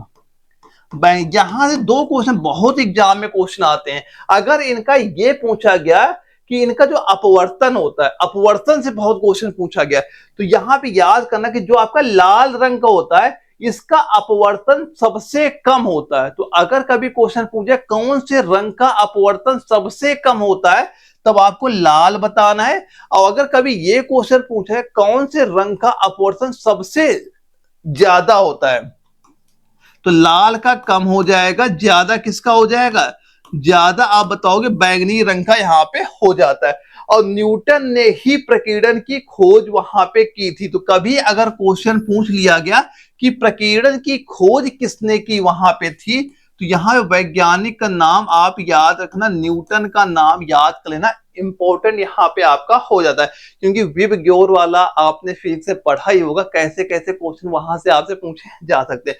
तो यहाँ पे क्वेश्चन ये याद करना, प्रकीर्णन खोज न्यूटन ने की थी। अगर अपवर्तन पूछा जाए, लाल रंग का सबसे कम होता है, बैंगनी रंग का सबसे ज्यादा होगा। इंपॉर्टेंट है, ये दोनों क्वेश्चन ही आपके एग्जाम में पूछे जा चुके हैं। एक क्वेश्चन आपसे ये पूछा गया, एक नाव तब डूबेगी जब वह अपने बराबर पानी विस्थापित करेगी। पूछा क्या गया है, कब डूबेगी। तो कब डूबेगी, सीधा सीधा आप बताओगे वजन। भाई ये भाई सीधा सीधा बात पता है कि ये बताओ जो नाव होती है, जैसे आपने देखा होगा गंगा जी में या नदियों में जो नाव तैरा करती हैं, कब तैरती हैं, अगर वो नाव का जो जितना भी वेट वहां पे होगा उससे ज्यादा उसने पानी विस्थापित वहां पे कर दिया, तो नाव क्या होगी, तैरती रहेगी। अगर उतना पानी विस्थापित नहीं किया भाई, वो तो डूब ही जाएगी। तो सीधा क्या बताएंगे हम लोग, ऑप्शन नंबर 2 इसका राइट आंसर यहाँ पे आपका हो जाएगा। यानी आर्किमिडीज के सिद्धांत के अनुसार कोई वस्तु तब तैरती है जब वह अपने वजन के बराबर पानी विस्थापित करती है। यदि नाव अपने वजन से अधिक पानी विस्थापित नहीं कर पाती है तो क्या होगी भाई, वो डूब जाएगी। ये शायद याद करना किसका सिद्धांत था, ये आपका आर्किमिडीज का सिद्धांत वहां पे आपका हो जाता है। अगले क्वेश्चन पूछा गया तरल में सतह तनाव का कारण है। यानी तरल जो होते हैं, लिक्विड होता है, सतह में तनाव का कारण क्या यहाँ पे होता है, क्या बताओगे, सीधा सीधा ऑप्शन नंबर 3, यानी अणुओं के बीच सनांदी जो बल यहाँ पे है, ये आपका राइट आंसर यहाँ पे आपका हो जाता है। अगर कभी आपसे ये पूछ लिया गया कि जो आपकी तनाव है इसकी इकाई क्या होती है, इसकी इकाई भी हमारे एग्जाम में कई बार आई है, न्यूटन प्रति मीटर, ये आप यहाँ पे याद करना है। तनाव की इकाई क्या होती है, न्यूटन प्रति मीटर हो जाती है। ये आपका केशकत्व के कारण होता है, ये आज ही चीज आपको पता वहां पे होनी चाहिए। तो सीधा सीधा ऑप्शन नंबर 3 आपका राइट आंसर यहाँ पे हो जाता है। काउंट करते चलना कितना स्कोर यहाँ पे आपका हो रहा है। अगला क्वेश्चन पूछा गया है, एक गोलाकार प्लेट, एक घन और एक गोला सभी एक ही सामग्री से बने हैं और समान द्रव्यमान वाले 300 डिग्री सेंटीग्रेड तक गर्म किए जाते हैं और एक कमरे में छोड़ दिए जाते हैं। इनमें से किसका ठंडा होना सबसे धीमा होगा, सबसे धीमा होगा, ये आपसे पूछा गया। तो भाई ये तो एक अपनी व्यवहारिक बात वहां पे हो जाती है कि जिसका भाई क्षेत्रफल क्या हुआ ज्यादा होगा वो जल्दी ठंडा हो जाएगा, जिसका क्षेत्रफल कम होगा वो भाई देर से ठंडा होगा। तो हमें ये तो भाई पता ही है ना कि जो आपका गोला होता है, यानी जो आपका ये गोला होता है, एक गोला हो जाए, ऐसे चतुर्भुज हो जाए, ठीक, या मान लो कोई भी आपका आकार, कोई भी मान लो यहाँ भी इस आकार का हो जाए, तो जिसका क्षेत्रफल कम वो धीरे ठंडा होगा। तो जो गोला होता है इसका क्षेत्रफल सबसे कम यहाँ पे होता है, इस वजह से गोला क्या होगा, सबसे धीमे आपका ठंडा यहाँ पे होगा। तो ऑप्शन नंबर 3 सीधा सीधा राइट आंसर मारना है। ये भाई वही सारे क्वेश्चन हैं जो हमारे रिलेशन भर्ती एग्जाम में क्वेश्चन पूछे जा चुके हैं। ऐसे क्वेश्चन प्रैक्टिस आपको जरूर वहां पे करके जाना, क्योंकि इंपॉर्टेंट क्वेश्चन यहाँ पे आपके हो जाते हैं। अब यहाँ पे क्वेश्चन ये पूछा गया, ऑप्टिक फाइबर का उपयोग किस में होता है। वैसे यूज इसका कई जगह और भी वहां पे होता है, जैसे आजकल आप देखा होगा एयर फाइबर, जो मान लो अपना डाटा आउट करने के लिए आजकल तो आने लगे वहां पे, उसमें भी इसका यूज होता है। लेकिन यहाँ पे ऑप्टिक फाइबर का उपयोग किसमें होता है, इन 4 ऑप्शन में हमें बताना है। तो राइट आंसर सीधा सीधा आप क्या बताओगे, यहाँ पे हो जाएगा एंडोस्कोपी। ऑप्शन नंबर 4 आपका राइट आंसर यहाँ पे आपका हो जाएगा। क्या बताओगे, एंडोस्कोपी हो जाएगा। यानी फिजिक्स के क्वेश्चन हमारे कंप्लीट हो जाते हैं। अब इसके आगे हमारी बायोलॉजी बच रही है, केमिस्ट्री बच रही है। अब ये दोनों क्वेश्चन अगले सर वहां पे कराएंगे। तो जितने क्वेश्चन यहाँ पे आपको दिए जा रहे हैं अच्छे से प्रैक्टिस करना, रिविजन करना है, क्योंकि यहाँ से आपके एग्जाम में क्वेश्चन बिल्कुल वहां पे आते हैं। अब इसके आगे क्वेश्चन जो हमारे आएंगे बायोलॉजी के आते हैं यहाँ पे, बायोलॉजी के हम लोग सारे क्वेश्चन एक एक करके प्रैक्टिस वहां पे करेंगे। तो आइए सर कराइए आगे क्लास। तो अब हम लोग देखेंगे बायोलॉजी के क्वेश्चन। यहाँ से हम लोग स्टार्ट करने वाले अपने बायोलॉजी के क्वेश्चन। जो 15 क्वेश्चन है बायोलॉजी के वो देखेंगे। और बायोलॉजी का पहला क्वेश्चन स्टार्ट करने से पहले देख लीजिए आप, क्या है, कह रहा है कि निम्नलिखित में से कौन सी चीनी सबसे मीठी है। मतलब बात शुगर की जा रही है, उसमें भी सबसे मीठी। अगर बात आप प्योर शुगर की कर लेते हो, यानी चीनी की बात कर लेते हो, तो आप सभी लोग जानते हो शुगर क्या होता है, सुक्रोज हो जाता है। अगर बात सुक्रोज की करोगे तो इसका फॉर्मूला क्या होता है, C12H22O11। ये आपका क्या हो जाता है, सुक्रोज हो जाता है। अगर इसी को बोलो तो शुगर भी बोल सकते हो, यानी शुद्ध चीनी जो होती है आपकी, ये हो जाती क्या, सुक्रोज। ठीक है। अगर इसका रेशियो पूछ लिया जाए, कहीं रेशियो पूछा जाएगा, तो इसका अनुपात क्या होता है, तो 12:22:11। मतलब ये किस अनुपात में रहती है, तो 12:22:11 में रहती है। और अगर बात ग्लूकोज की कर ली जाए तो इसका फॉर्मूला जो होता है C6H12O6 हो जाता है। और अगर इसकी बात करें तो ये शरीर का मुख्य ऊर्जा स्रोत, मतलब एनर्जी सोर्स में आता है। किसमें आता है, एनर्जी सोर्स में आता है। किसमें आता है, एनर्जी सोर्स में आ जाता है।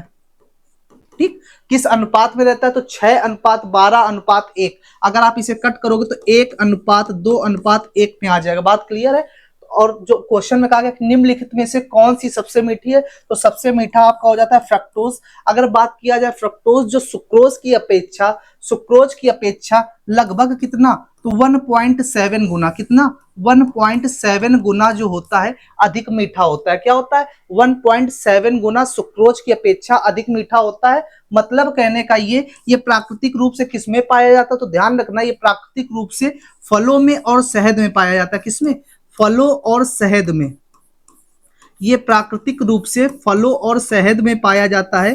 ठीक है, इसी को आपका जो है क्या कहते हैं, तो ध्यान रखना फ्रूट शुगर भी कहा जाता है। फ्रक्टोज को फ्रूट शुगर लिख लेना, इसी को आपका फ्रूट शुगर भी कहा जाता है, फ्रूट शुगर। बात क्लियर, बात क्लियर। तो सारी बातें क्लियर है कि सुक्रोज क्या हो गया C12H22O11, ग्लूकोज क्या हो गया C6H12O6, और ये फ्रक्टोज क्या हो गया जो प्राकृतिक रूप से सबसे मीठा होता है, फलों और किसमें, आपका शहद में पाया जाता है। तो इसका जो राइट आंसर है हो जाएगा क्या, फ्रक्टोज। नेक्स्ट क्वेश्चन को देख लेंगे। नेक्स्ट क्वेश्चन क्या कह रहा है, नेक्स्ट कह रहा है एक विटामिन को अपनी गतिविधि के लिए कोबाल्ट की आवश्यकता होती है, वह विटामिन है। विटामिन की बात की गई है, तो विटामिन के बारे में आप ध्यान रखना कि विटामिन की खोज करने वाले कौन वैज्ञानिक हुए, सन 1912 ईस्वी में सी फंक के द्वारा विटामिन को खोजा गया। सी फंक जिनका पूरा नाम कासिमिर फंक्स है। उसके बाद अगर बात करें, इनका विभाजन होता है, दो भागों में विभाजित किए जाते हैं, एक जल और दूसरे वसा, यानी वाटर सॉल्युबल और फैट सॉल्युबल। अगर जल में घुलनशील की बात करें तो टोटल हमारे पास कितने, 6 विटामिन होते हैं। कितने विटामिन होते हैं, एक आपका ए हो जाता है, एक बी हो जाता है, एक सी हो जाता है, एक डी हो जाता है, ई और के। टोटल आपके पास 6 विटामिन हो जाते हैं, जिनमें से 2 आपके जल में घुलनशील हैं, बाकी के बचे हुए वसा यानी फैट में घुलनशील हो जाते हैं। ठीक है, वाटर सॉल्युबल, क्या, water soluble and fat soluble, ये हो जाता है आपके जल में घुलनशील, और ये हो जाते हैं आपके वसा में घुलनशील। बात क्लियर। वसा में जो घुलनशील होते हैं वो क्या हो जाते हैं, विटामिन ए, डी, ई और के। ये 4 विटामिन आपके ऐसे हो जाते हैं जो वसा में घुलनशील हैं, और जो बचे बी और सी ये आपके किसमें घुलनशील हो जाते हैं, जल में। तो बात क्लियर, सारी बातें। बात कर लीजिए अगर इनके नाम की, तो विटामिन B12 है जो इसका नाम होता है साइनोकोबालिन। क्या होता है, साइनोकोबालिन, साइनोकोबालिन। और बात अगर विटामिन डी की कर लो तो इसको बोलते हो कैल्सीफेरॉल। क्या बोला जाता है, कैल्सीफेरॉल, कैल्सीफेरॉल। और अगर बात विटामिन B2 की कर ली जाए तो राइबोफ्लोविन। क्या, राइबोफ्लोविन। ये सब इसके रासायनिक नाम है, राइबोफ्लोविन, आप ध्यान रखना। और बात अगर विटामिन ए की कर ली जाए तो इसको आप रेटिनॉल बोल देते हो। क्या बोलते हो, रेटिनॉल। ठीक, क्वेश्चन में आपसे कहा गया है कि एक विटामिन को अपनी गतिविधि के लिए कोबाल्ट की आवश्यकता होती है, वह विटामिन कौन सा है, तो ध्यान रखना जो विटामिन B12 हो जाता है ये आपका साइनोकोबालिन, जिसको हम कोबलमाइन के नाम से ही जानते हैं। ध्यान रखना, क्या, इसी को हम कोबलमाइन के नाम से ही जानते हैं, यानी कोबलमाइन भी इसी को कहा जाता है। ठीक है, कोबलमाइन भी इसी को कहा जाता है, और इसमें कोबाल्ट धातु पाई जाती है। क्या, कोबाल्ट धातु भी इसी में पाई जाती है, जो कैंसर के उपचार के लिए क्या होती है, उपयोगी होती है। सारी बातें क्लियर। जो राइट आंसर हो जाएगा option number A, vitamin B12। Next की बात करते हैं। कह रहा है कि यूकैरियोटिक कोशिकाओं में प्लाज्मा झिल्ली किससे बनी हुई होती है, तो ध्यान रखना जो अपनी यूकैरियोटिक कोशिकाएं हैं, प्लाज्मा झिल्ली जो है वो किससे बनी होती है, तो प्लाज्मा झिल्ली मुख्य रूप से जो बनी होती है फास्फोलिपिड बाइलेयर से बनी होती है। किससे, लिख लेना, जो हमारी प्लाज्मा झिल्ली होती है, जो हमारी प्लाज्मा झिल्ली होती है, प्लाज्मा झिल्ली होती है किससे बनी होती है, तो ध्यान रखना क्या, फास्फोलिपिड, फास्फोलिपिड बाइलेयर से बनी होती है। किससे, फास्फोलिपिड बाइलेयर से बनी होती है। यह कोशिका के रक्षा कोलेस्ट्रॉल, मतलब ये क्या करती है, ये रक्षा और पदार्थों के परिवहन में मदद करती है। लिख लेना, रक्षा पदार्थों,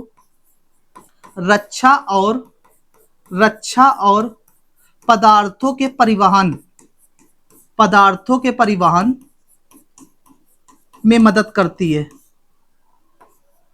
परिवहन में मदद करती है। लिख लेना आप यहीं पे, मदद करती। ठीक है, तो क्या है, जो आपकी प्लाज्मा झिल्ली किससे बनी होती है, तो फास्फोलिपिड बाइलेयर से बनी होती है, और रक्षा और पदार्थों के जो परिवहन व्हीकल्स होते हैं उनमें ये मदद करने का काम करती है। तो इसका जो ऑप्शन हो जाएगा फास्फोलिपिड, ऑप्शन नंबर 1 इसका राइट हो जाएगा, ऑप्शन नंबर 1। ठीक है, नेक्स्ट की अगर बात कर ली जाए, नेक्स्ट क्या कह रहा है, कह रहा है कि निम्नलिखित में से किसे कोशिका का पावर प्लांट कहा जाता है। कोशिका का पावर प्लांट मतलब power plant of cell, power plant of the cell. तो ध्यान रखना आप क्या, जो power plant of the cell, power plant of the cell जो होता है इसको बोलते हो आप, क्या होता है, तो माइटोकॉन्ड्रिया को बोलते हो। किसको बोलते हो? माइटोकॉन्ड्रिया। माइटोकॉन्ड्रिया, ठीक, इसको बोला जाता है आपका क्या, जो बोला था power plant of the cell, mitochondria, ठीक है। लेकिन आप ध्यान रखना कि प्रोटीन की फैक्ट्री यानी फैक्ट्री ऑफ प्रोटीन किसे बोला जाता है, तो राइबोसोम, लिख लो, इसको बोला जाता है फैक्ट्री ऑफ प्रोटीन, यानी फैक्ट्री ऑफ प्रोटीन, यानी प्रोटीन की फैक्ट्री किसे बोला जाता है, तो राइबोसोम को बोला जाता है। और सुसाइड बैग किसको बोला जाता है, तो सुसाइड बैग आप ध्यान रखना जिसे बोलते हो आत्महत्या की थैली, क्या, आत्महत्या की थैली बोला जाता है किसको, लाइसोसोम को। किसको बोला जाता है? लाइसोसोम। बात क्लियर? तो प्रोटीन की फैक्ट्री हमारा राइबोसोम हो जाता है और आत्महत्या की थैली लाइसोसोम हो जाता है। और क्या, power plant of the cell mitochondria. जो आपसे पूछा गया है कि कोशिका का पावर प्लांट किसे कहा जाता है, तो माइटोकॉन्ड्रिया इसका सही जवाब हो जाएगा, ऑप्शन नंबर सेकंड, ठीक। नेक्स्ट क्वेश्चन की अगर बात करें तो नेक्स्ट क्वेश्चन कह रहा है कि सिरके का रासायनिक नाम क्या है। सिरके की अगर बात करें तो सिरका, देखो पहला कहा गया सिट्रिक एसिड, तो सिट्रिक एसिड पूछा जाता किसमें पाया जाता है, तो नींबू और संतरा, मतलब आप ध्यान रखना क्या, नींबू और संतरा, ठीक है, लेमन और ऑरेंज, इसमें आपका सिट्रिक एसिड पाया जाता है। अगर बात मैलिक एसिड की कर ली जाए तो सेब यानी एप्पल, इसमें आपका मैलिक एसिड पाया जाता है, ठीक है, मैलिक एसिड सेब में पाया जाता है। और जो क्वेश्चन में आपसे कहा गया कि सिरका किसमें पाया जाता है, तो ध्यान रखना एस्टिक एसिड में आपका पाया जाता है सिरका। अगर इसके फॉर्मूले की बात की जाए तो फॉर्मूला इसका हो जाता है CH3COOH, ये इसका फॉर्मूला हो जाता है। और अगर इसके वैज्ञानिक यानी एक अन्य नाम की बात की जाए तो इसी को आप क्या कहते हो, एथेनोइक अम्ल, क्या कह देते हो, एथेनोइक अम्ल बोल देते हो। बात क्लियर? एथेनोइक अम्ल भी इसी को बोल देते हो। सारी बातें क्लियर है कि एस्टिक एसिड किसमें पाया जाता है, तो सिरका में पाया जाता है, जिसका फॉर्मूला CH3COOH हो जाता है। इसका अन्य नाम एथेनोइक अम्ल हो जाता है। अगर बात हम कर लें किसकी, कि सिरका, तो किस विधि से बनता है, तो ध्यान रखना सिरका जो होता है हमारा किण्वन से बनता है। ध्यान रखना किससे बनता है, एक शब्द लिख के आएगा, किण्वन के द्वारा इसको बनाया जाता है सिरके को, ठीक है। तो जो इसका राइट आंसर हो जाएगा ऑप्शन नंबर 2 एस्टिक एसिड हो जाएगा। नेक्स्ट क्वेश्चन पे आ जाते हैं। नेक्स्ट क्वेश्चन कह रहा कि पेड़ों के तनों में रहने वाले जानवरों को क्या कहते हैं, तो ध्यान रखना जो पेड़ों के तनों में रहते हैं उन जानवरों को आर्बोरियल क्या कहा जाता है, आर्बोरियल कहा जाता है। तो लिख लेना आप, जो आर्बोरियल जानवर होते हैं, कौन,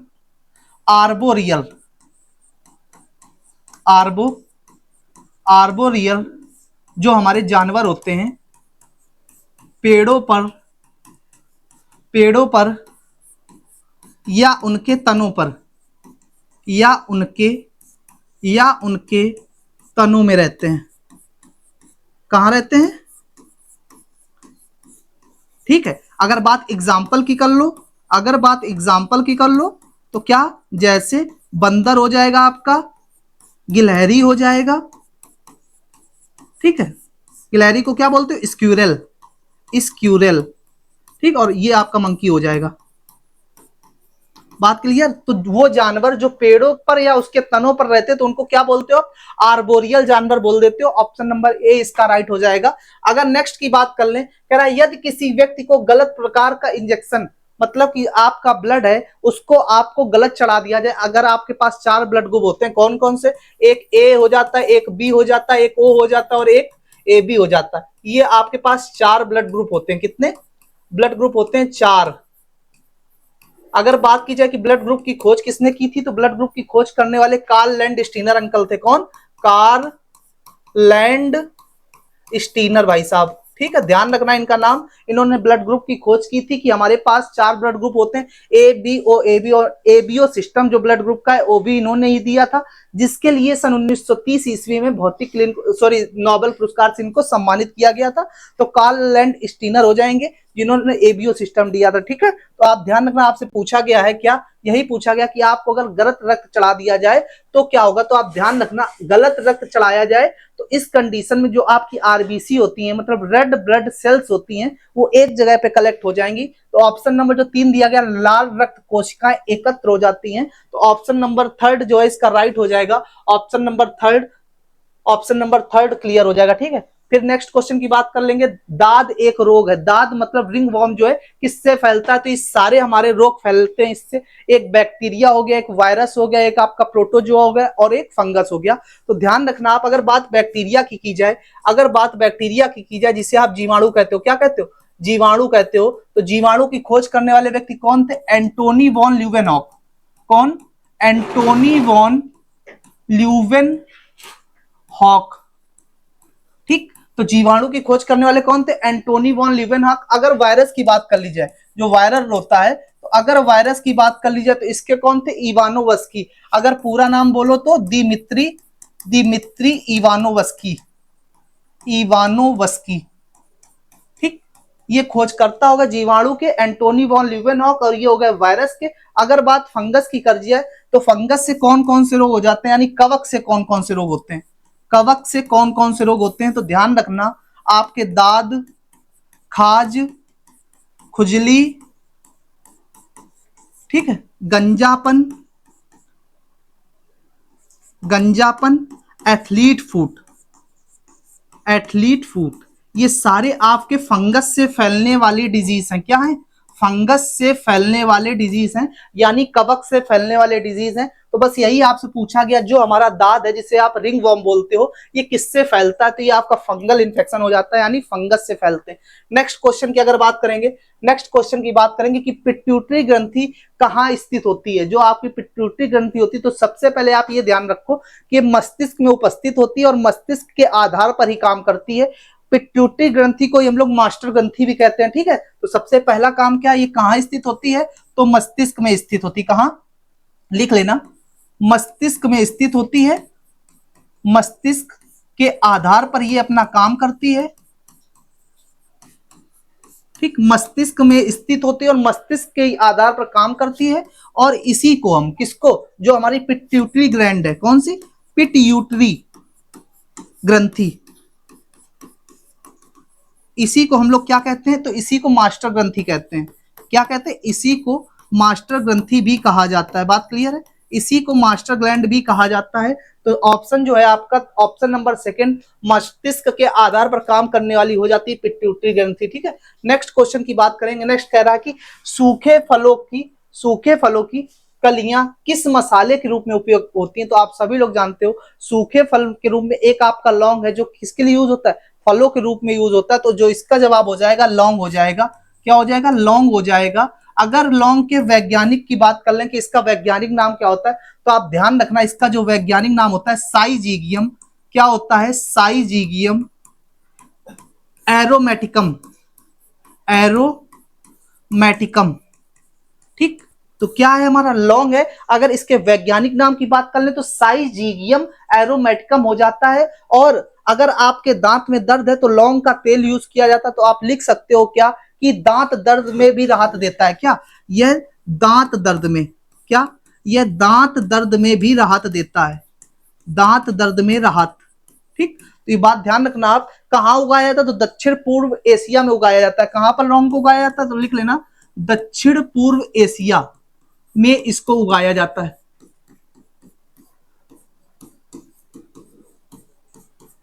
कहां पर उगाया जाता है, दक्षिण पूर्व एशिया में उगाया जाता है, ठीक है।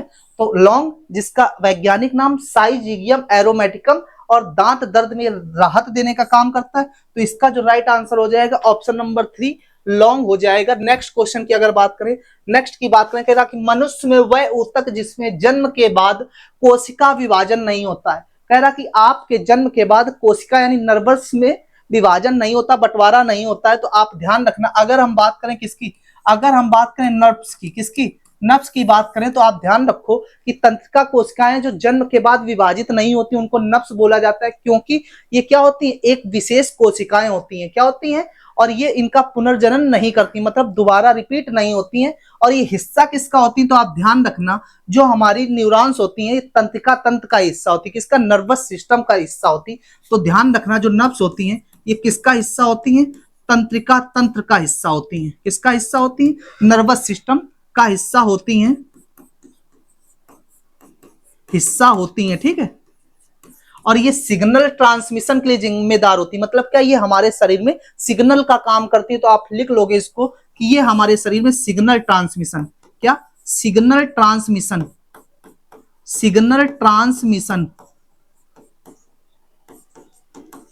के लिए जिम्मेदार होती हैं, ठीक है। क्लियर है? तो इसका ऑप्शन क्या हो जाएगा? नर्व्स, मतलब ये इनका विभाजन नहीं होता है। तो ऑप्शन नंबर जो 2 दिया गया है ये इसका राइट हो जाएगा। नेक्स्ट क्वेश्चन की अगर बात कर लोगे, मानव रक्त में सामान्य कोलेस्ट्रॉल स्तर कितना होता है? तो 4 ऑप्शन दिए हैं, 80 से 120, ठीक है, 120 से 140, और क्या 140 से 180, 180 से 200। अगर बात ब्लड प्रेशर की जाए, एक चीज होता है अपना क्या, ब्लड प्रेशर, क्या, ब्लड प्रेशर, जिसे आप रक्तचाप कहते हो। क्या कहते हो? रक्तचाप कहते हो, ठीक है। अगर रक्तचाप की बात की जाए तो इसको मापने का यंत्र कौन सा होता है? तो रक्तचाप जो हमारा, इसको मापने का स्फिग्नोमैनोमीटर होता है। क्या होता है? ध्यान रखना, स्फिग्नोमैनोमीटर होता है। और एक स्वस्थ मनुष्य के शरीर का जो होता है ब्लड प्रेशर 80 से 120, क्या 120 से 180 से 120 हो जाता है, ठीक है। लेकिन अगर बात कर ली जाए किसकी, अगर बात कर ली जाए सामान्य कोलेस्ट्रॉल की, सामान्य कोलेस्ट्रॉल जो होता है आपका, ये 180 से 200 mmHg होता है। कितना होता है? 180 से 200 mmHg, 180 से 200 mg परसेंट दिया गया तो आप, और अगर 200 mg से ऊपर जाता है, क्या, अगर आपका कोलेस्ट्रॉल परसेंट जो है 200% के ऊपर जाता है तो यहां से आपको हार्ट अटैक आने की संभावना होती है। मतलब ध्यान रखना कि अगर इससे इंक्रीज होता है 200 mg, इससे 200 mg डेसीलीटर से इंक्रीज होता है तो आपको हार्ट अटैक आने की संभावना होती है, ठीक है। हार्ट अटैक, हृदयघात बोलते हैं इसको, हृदय रोग, ठीक है। तो ध्यान रखना जो इसका हो जाता है 180 से 200। क्लियर? नेक्स्ट क्वेश्चन पे आ जाओ। नेक्स्ट क्या कह रहा है? नेक्स्ट की बात कर लेते हैं। कह रहा है निम्नलिखित में से कौन से गर्म रक्त वाले जानवर हैं? गर्म रक्त वाले जानवर हैं तो आपका ऑप्शन नंबर 1 दिया गया है, वेल्स। क्या दिया गया है?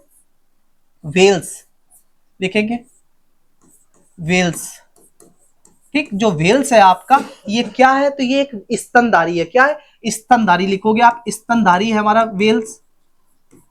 और ये स्तनधारी कैसे होते हैं? तो स्तनधारी जो होते हैं वो गर्म खून के होते हैं। तो लिखोगे गर्म रक्त वाले होते हैं। कैसे? गर्म रक्त वाले होते हैं,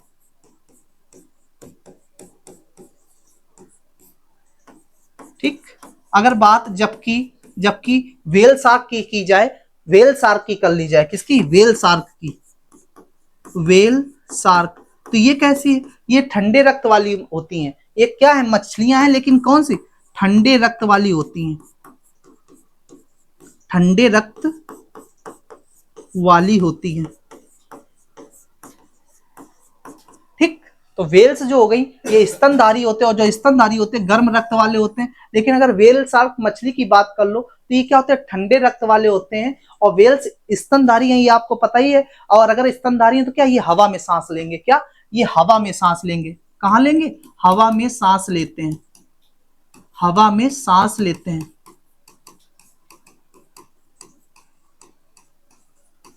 ठीक। बात क्लियर? तो क्या हो जाएगा इसका ऑप्शन नंबर 1, वेल्स क्लियर हो जाएगा, ठीक। First option is right. Next question की अगर हम बात कर ले, नेक्स्ट कह रहा कि साइरिक्स किसका उदाहरण है? क्या साइरिक्स किसका उदाहरण है या साइरिक्स किसका स्वरयंत्र है? ऑप्शन है उभयचर, सरीसृप, पक्षी, स्तनधारी। 4 ऑप्शन दिए गए। तो आप ध्यान रखना जो सिरिक्स होता है, जो सिरिक्स होता है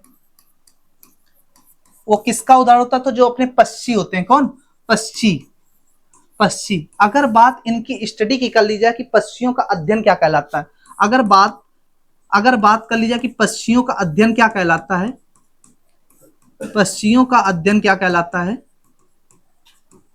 तो ध्यान रखना जो पक्षियों का अध्ययन है उसको आप कहते हो ऑर्निथोलॉजी। क्या कहते हो? Ornithology, ornithology. ये कहा जाता है आपके पक्षियों को अध्ययन को, ठीक है। तो क्लियर है बात समझ। सिलिक्स की अगर बात की जाए तो ये क्या हो गया? पक्षियों का होता है, पक्षियों का स्वरयंत्र होता है, और पक्षियों का जो अध्ययन है उसको आप क्या कहते हो?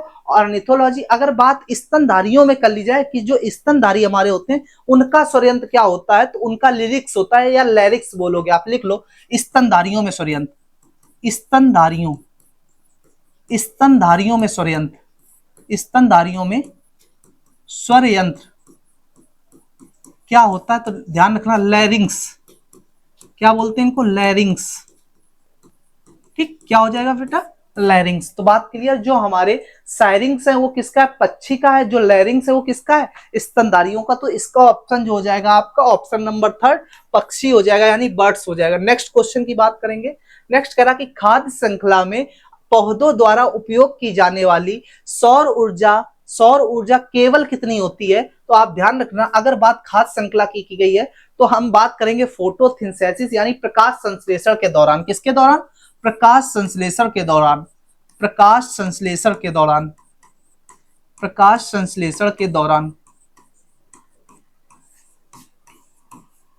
सूर्य की केवल कितने 1% जो ऊर्जा है उसको हम उपयोग करते हैं। कितना, सूर्य की 1% ऊर्जा, कितनी 1% एनर्जी का हम उपयोग करते हैं, ऊर्जा का उपयोग करते हैं, ऊर्जा का उपयोग करते हैं। ध्यान रखना, अगर बात प्रकाश संश्लेषण की जाए कि प्रकाश संश्लेषण के दौरान सूर्य की 1% ऊर्जा का उपयोग इसमें किया जाता है, जो बाकी की ऊर्जा वो कहां रहती, तो परावर्तन या गर्मी के रूप में खो जाती। किसमें, लिख लेना, बाकी की ऊर्जा, बाकी की ऊर्जा, बाकी की ऊर्जा परावर्तन या गर्मी के रूप में खो जाती, मतलब या गर्मी के रूप में खो जाती।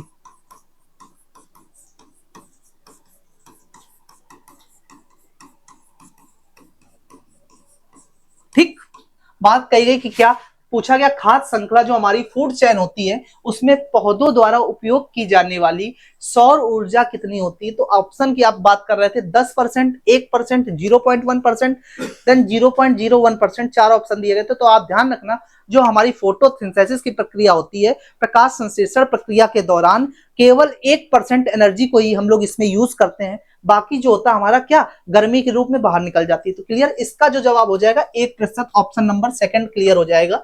नेक्स्ट क्वेश्चन की बात करेंगे, नेक्स्ट की बात करेंगे। अब हम बात कर लेंगे केमिस्ट्री की। ये अपने 15 बायो के क्वेश्चन थे और बहुत ही अच्छे क्वेश्चन थे, बहुत ही अच्छे तरीके से इसको आप पढ़ेंगे। ठीक है, नेक्स्ट केमिस्ट्री की बात करें। केमिस्ट्री का पहला क्वेश्चन क्या कह रहा है, कह रहा कि जब एक गैस को रुद्रोष्म विस्तार के अधीन किया जाता है तो वह ठंडी हो जाती, क्यों।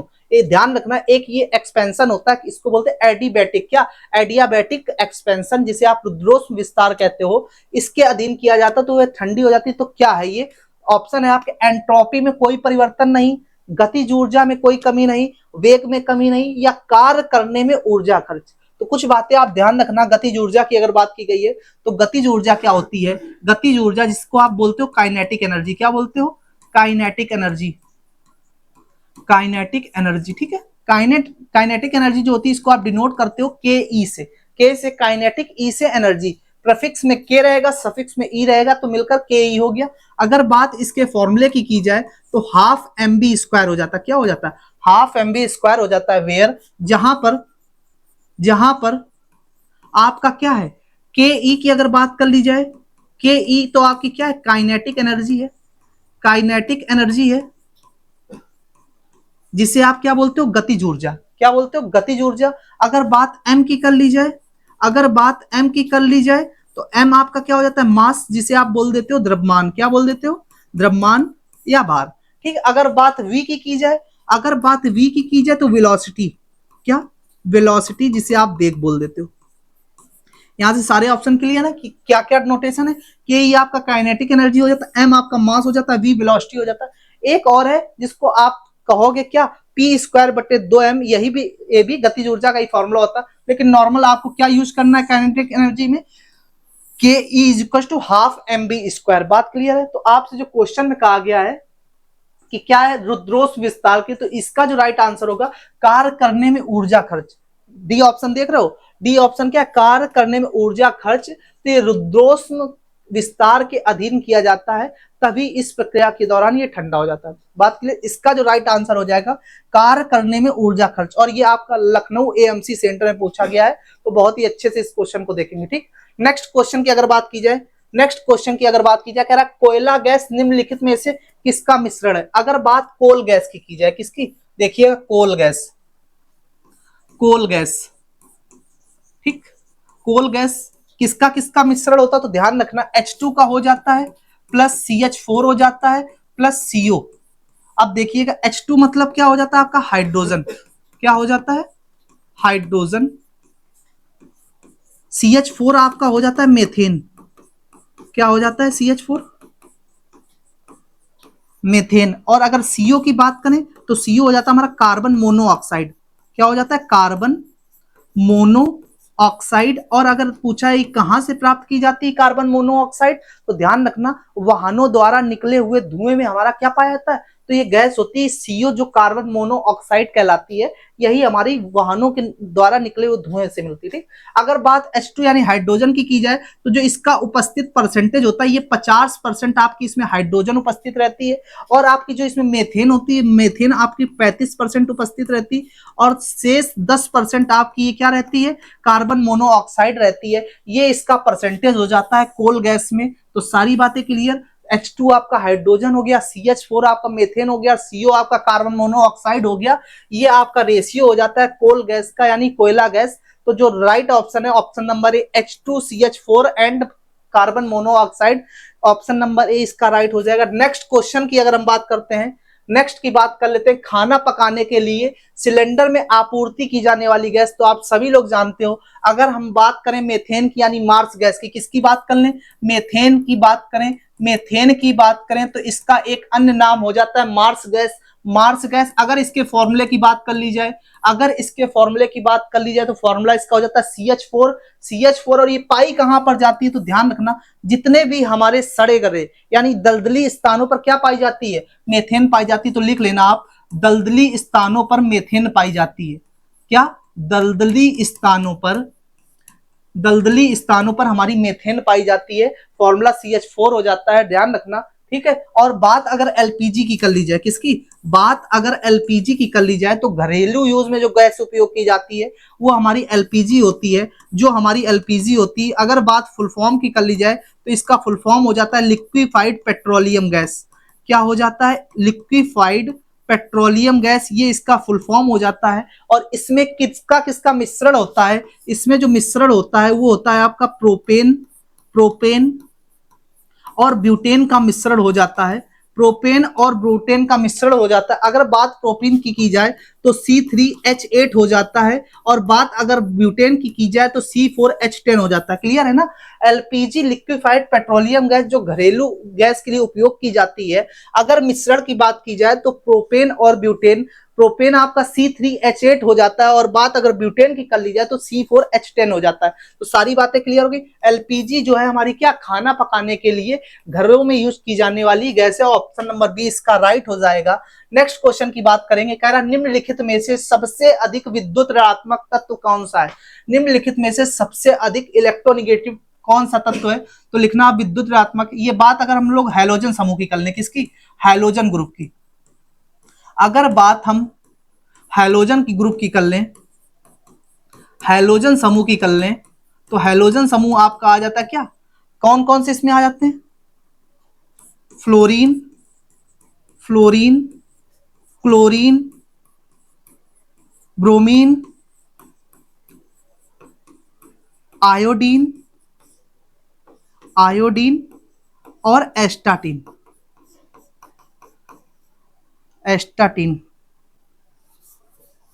ठीक है क्या एस्टाटीन।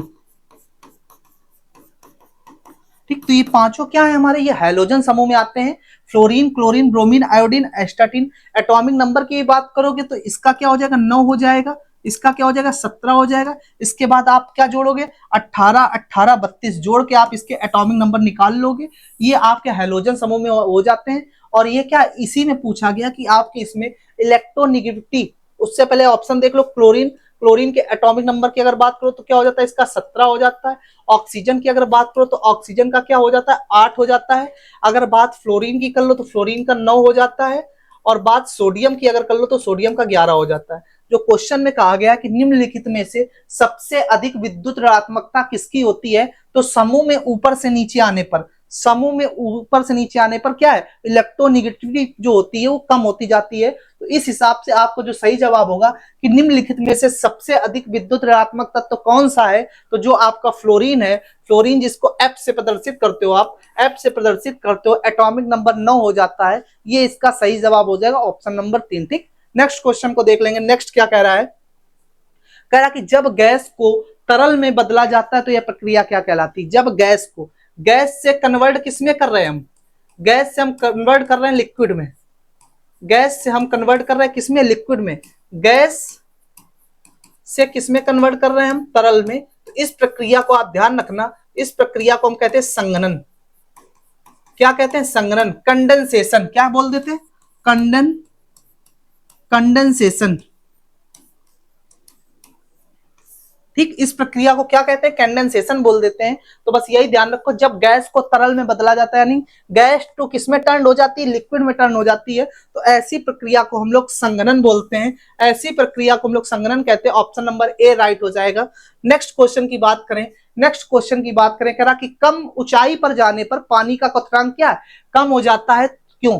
तो आप हमेशा ध्यान रखना कि जितनी ऊपर आप जाओगे तो ऊंचाई जाने पर, ऊंचाई बढ़ने पर वहां पर जो क्वथनांक है कम हो जाता है, क्वथनांक कम हो जाता, क्यों, क्योंकि जितनी ऊंचाई पर आप जाओगे वहां का वायुमंडलीय दाब जो होगा वो कम होता जाएगा, और अगर वायुमंडलीय दाब कम होता जाएगा तो उसका क्वथनांक भी कम होता जाएगा। तो आपने हमेशा एक बात सुनी होगी कि ऊंचाई पर जाने पर खाना देरी से पकता है, क्या, ऊंचाई पर जाने से खाना देरी से पकता है। तो बस उसका एक यही कारण कि ऊंचाई बढ़ने पर वायुमंडलीय दबाव में कमी होती है, जिसके कारण हमारा क्वथनांक में कमी होती है और देरी से खाना बनता है। लेकिन आपने एक क्वेश्चन और सुना होगा कि सर प्रेशर कुकर में खाना बहुत जल्दी बन जाता है। प्रेशर कुकर, अगर प्रेशर कुकर की बात की जाए तो उसके अंदर का जो वायुमंडलीय दाब होता है वो अधिक हो जाता है, और वायुमंडलीय दाब अधिक होने के कारण क्या होता है कि जो क्वथनांक होता है वो उसका बढ़ जाता है, जिसके कारण खाना हमारा जल्दी से पक जाता है। तो बात क्लियर।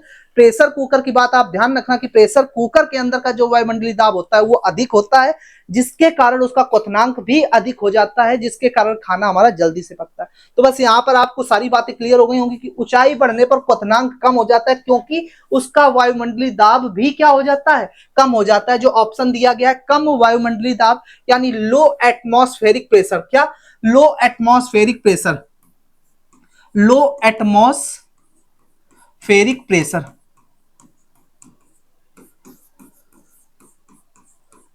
बात क्लियर, कम वायुमंडलीय दाब, ये इसका सही जवाब हो जाएगा option number B. Next question की अगर बात करें, नेक्स्ट की बात करें, क्या कह रहा कि जब कुछ विशिष्ट विलयों को एक साथ चयनात्मक झिल्ली द्वारा अलग किया जाता है, जैसे प्रोटीन कणों को रक्त कणों से, प्रक्रिया कहलाती, कह रहा when a few typical solutes are separated by a particular selective membrane such as protein particles from blood corpuscles, the process is called. मतलब कह रहा कि ऐसे प्रोसेस को हम क्या कहते हैं। तो ध्यान रखना आप, ऐसी प्रक्रिया जैसे क्या कि एक पारगम झिल्ली के माध्यम से जब हम छोटे अणुओं को बड़े अणुओं में अलग किया जाता है, क्या, जब हम किसी पारगम झिल्ली के माध्यम से छोटे अणुओं को बड़े अणुओं में अलग किया जाता है, तो ऐसी प्रक्रिया को डायलिसिस कहते हैं। क्या, डायलिसिस, आप ध्यान रखना, डायलिसिस, डायलिसिस। अब डायलिसिस ये है क्या, तो ये किडनी रोगियों से संबंधित है, जिनकी किडनी खराब हो जाती है, जिनकी किडनी खराब हो जाती है। अभी आप देख रहे होगे हाल ही में, फिलहाल में चर्चा में हमारे प्रेमानंद जी महाराज, तो उनको क्या, उनकी दोनों किडनियां खराब हैं, तो उनका डे बाय डे, मतलब पर डे आप कह सकते हो डायलिसिस होता है। डायलिसिस क्या है कि खून को शुद्धिकरण, मतलब रक्त के शुद्धिकरण की एक प्रक्रिया है, जिसको आप डायलिसिस कहते हो, किडनी रोगियों के लिए होती है। तो आप ध्यान रखना कि किडनी रोगियों के लिए, किडनी रोगियों के लिए, किडनी रोगियों के लिए, किडनी रोगियों के लिए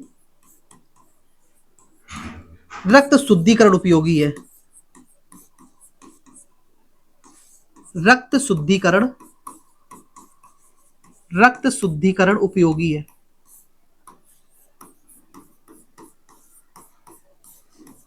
ठीक है, और इसमें अर्धपारगम्य झिल्ली प्रयोग होती है। क्या, इसमें इसमें इसमें अर्धपारगम्य, अर्धपारगम्य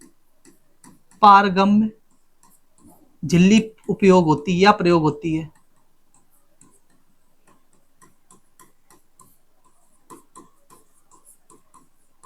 बात क्लियर। तो डायलिसिस किडनी रोगों के लिए एक रक्त शुद्धिकरण उपयोग है, मतलब ये प्रक्रिया है, और इसमें अर्धपारगम्य झिल्ली होती है।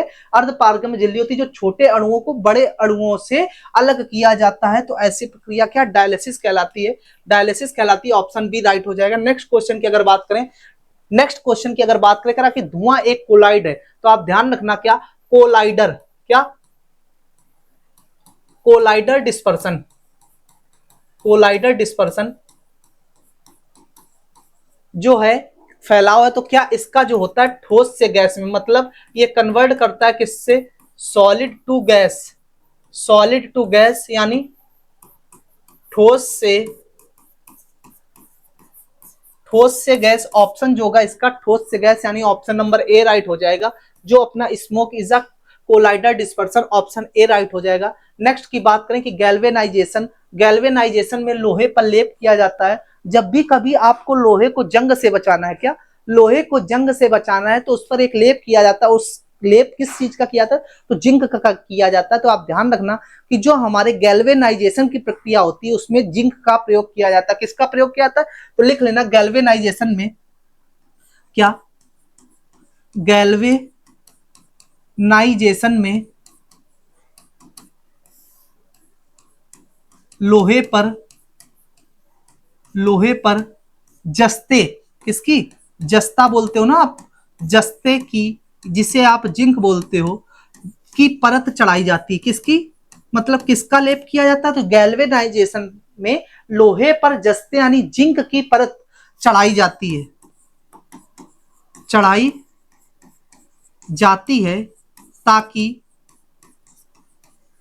ताकि क्या ना हो, उस पर जिंक इसलिए चढ़ाई जाती ताकि उसमें जंग ना लगे, ताकि जंग, जिसे इंग्लिश में रस्ट बोलते हो आप, क्या बोलते हो रस्ट, RUST, ताकि रस्ट से बचाव हो, किससे, रस्ट से बचाव हो सके।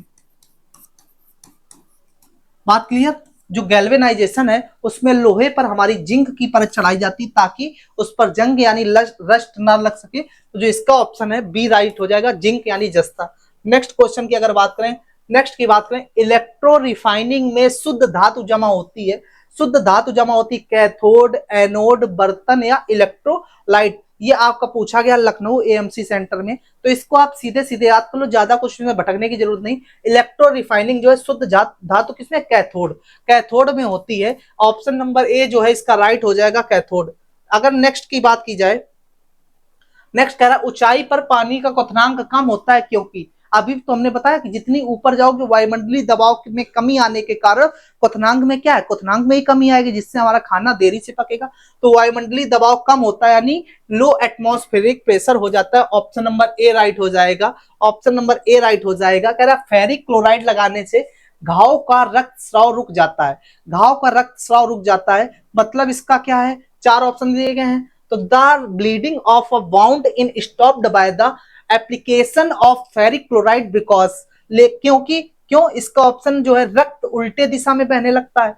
फेरिक क्लोराइड रक्त वाहिकाओं को सील करता है, रक्त प्रतिक्रिया करता है और एक ठोस बनता है जो रक्त वाहिकाओं को सील करता है। लेकिन इसका आप ऑप्शन ध्यान रखना कि रक्त क्या है, ब्लड क्या है, ये जम जाता है और इससे वाहिकाएं क्या है हमारी सील हो जाती हैं। वाहिकाएं क्या है हमारी सील हो जाती हैं, मतलब जो ऑप्शन नंबर डी है, ब्लड जम जाने के कारण वाहिकाएं सील हो जाती हैं। ऑप्शन नंबर डी राइट हो जाएगा। कह रहा cod liver oil, cod liver oil जिसे आप मछली का तेल कहते हो, क्या मछली का तेल, cod liver oil, cod liver oil. अगर आपसे पूछा जाए कि जो हमारा कॉड लीवर ऑयल होता है इसमें कौन सा विटामिन पाया जाता है, इसमें कौन सा विटामिन पाया जाता है, तो आप दो विटामिन इसमें पाए जाते हैं, एक विटामिन ए पाया जाता है और एक विटामिन डी पाया जाता है। ध्यान क्या रखना है, अगर आपको ऑप्शन में दोनों मिल गए कि विटामिन ए भी पाया जाता है विटामिन डी भी पाया जाता है, तो आप ध्यान रखना तब आप ऑप्शन डी को चूज कर रहे होगे। लेकिन अगर डी नहीं है तो ए में भी कॉड लीवर ऑयल यानी मछली का तेल पाया जाता है। विटामिन डी, विटामिन ए जो हो जाता है ये आपका रेटिनॉल होता है, क्या होता है, रेटिनॉल। और जो आपका विटामिन डी होता है ये होता है कैल्सीफेरॉल, क्या होता है, कैल्सीफेरॉल। ये कहां से हमें मिलता है, सूर्य यानी धूप की किरणों से हमें मिलता है, और ये सर्वाधिक रेटिनॉल गाजर से हमें प्राप्त हो जाता है। ठीक है, जो इसका राइट जवाब हो जाएगा क्या हो जाएगा कि कॉड लीवर एक उदाहरण है। तो तेल में पानी का इमल्सन, क्या है, तेल में पानी का emulsion, option number B right हो जाएगा, तेल में पानी का इमल्सन। ठीक है, नेक्स्ट क्वेश्चन कह रहा कि समुद्र के पानी का नीला रंग होने का कारण, तो आप ध्यान रखना नीला रंग होना, जैसे कहा नहीं जाता कि आकाश के रंग का नीला होने के कारण, आकाश के रंग का काला होने के कारण, लाल जो होने का कारण, तो जितने भी रंग है नीला लाल काला, तो ये सब आप ध्यान रखना ये किसका उदाहरण है, तो ये आपके प्रकीर्णन का उदाहरण हो जाते हैं, जिसे आप स्कैटरिंग बोलते हो, वर्ण विक्षेपण, ठीक है।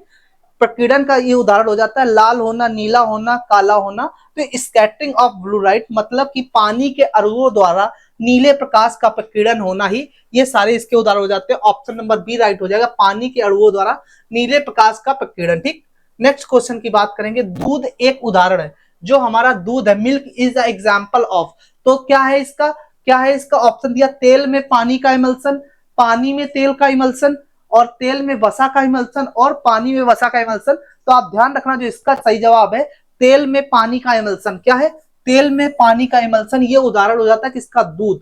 दूध अगर बात की जाए कि दूध में कौन सा प्रोटीन होता है, दूध में कौन सा प्रोटीन होता है, तो ध्यान रखना दूध में कैसीन प्रोटीन होता है, कौन सा, कैसीन प्रोटीन पाया जाता है। और जो दूध की शुद्धता है ये किससे मापी जाती है, तो दूध की जो हमारी शुद्धता हो जाती है वो लैक्टोमीटर से मापी जाती है, ठीक। अगर बात की जाए कि हमारे पेट में दूध में जो दूध होता है उसको कौन सा एंजाइम पाचन में सहायक होता है, तो रेनिन एंजाइम, कौन सा, हमारे पेट में दूध के लिए कौन सा एंजाइम पाचन करने का काम करता है, तो रेनिन एंजाइम।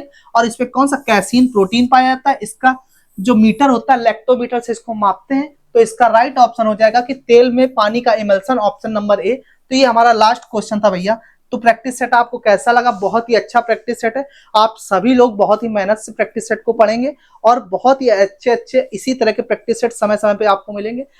तो आप लोगों का काम है कि बस जल्द से जल्द आप पूरा सिलेबस अपना इसी तरह से रिवीजन करते रहें, बायोलॉजी केमिस्ट्री, क्योंकि एक अच्छा स्कोर है आपके एनए में, 15 बायोलॉजी 15 केमिस्ट्री, 30 क्वेश्चन आपको मिल जाते हैं। तो इसी तरह से आपको मिलता रहेगा कंटेंट, यहाँ से पढ़ते रहिए। धन्यवाद।